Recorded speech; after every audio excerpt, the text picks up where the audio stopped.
Par konusu sauc rotācijas ķermeni, kas izveidojas taisnām trīsstūrim rotējot ap asi, uz kuras atrodas kate. Taisnām trīsstūris ABC, taisnais leņķis A, AC ir rādius, AB ir augstums un arī rotācijas ass un katete, ap kuru rotē taisnām trīsstūris, BC ir veidula. Šajā taisnām trīsstūrī ir sakarība, ka augstums K kvadrātā plus R kvadrātā ir veidula L kvadrātā. Apskatoties, kā izskatīsies šis te taisnām trīsstūris, kas rotē ap asi AB, labajā pusē telpiska figūra konus. Konusam sānu virsmas laukuma rēķina pi reiz R reiz L. L veidules garums, veidule BC. Pamata laukuma rēķina konusam pamats ir riņķu līnija, riņķu laukuma rēķina pi R kvadrātā.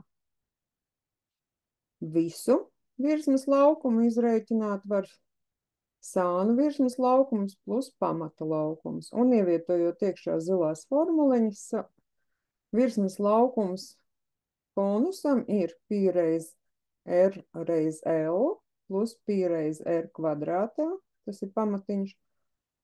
Un pi R iznesot pirms iekavām iegūstam, ka konus pilns virsmas laukums ir pi reiz R reiz iekavās veidule plus rādius.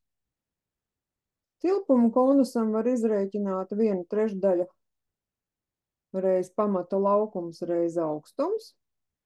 Un pamatlaukuma vietā ievietojot pi kvadrātā, mēs iegūstam tilpumu formulu 1/3 pi kvadrātā reiz H.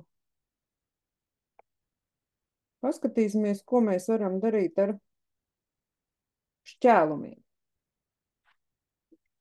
Ja mums ir konus šķelts ar pamatam paralēlu plakni, tad pārvietojot šo te absolūti šī zīmējumā horizontālo plakni paralēli pamatam, veidojas riņķa līnija. Ja paskatīsimies priekšskatā, šķēlums paralēli pamatam perpendikulāri augstumam ir riņķa līnija. Jo augstāk šī šķēluma plakne tiek bīdīta, tad pašā konusa virsotnē šis šķēlums ir punkta veida.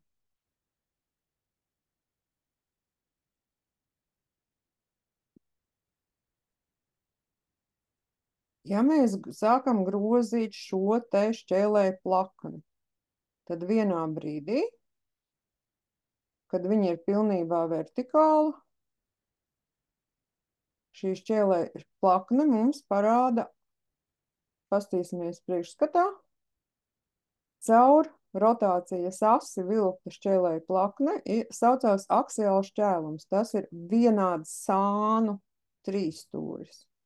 Pamatā ir 2N, un šīs te sānus veidoles apzīmējam savās formulās ar burtiņu L.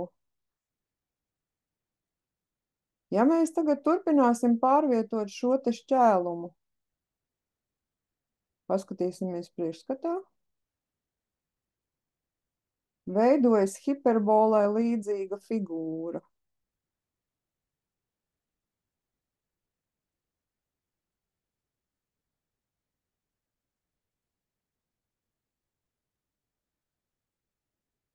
Tas būtu īsumā par konusu.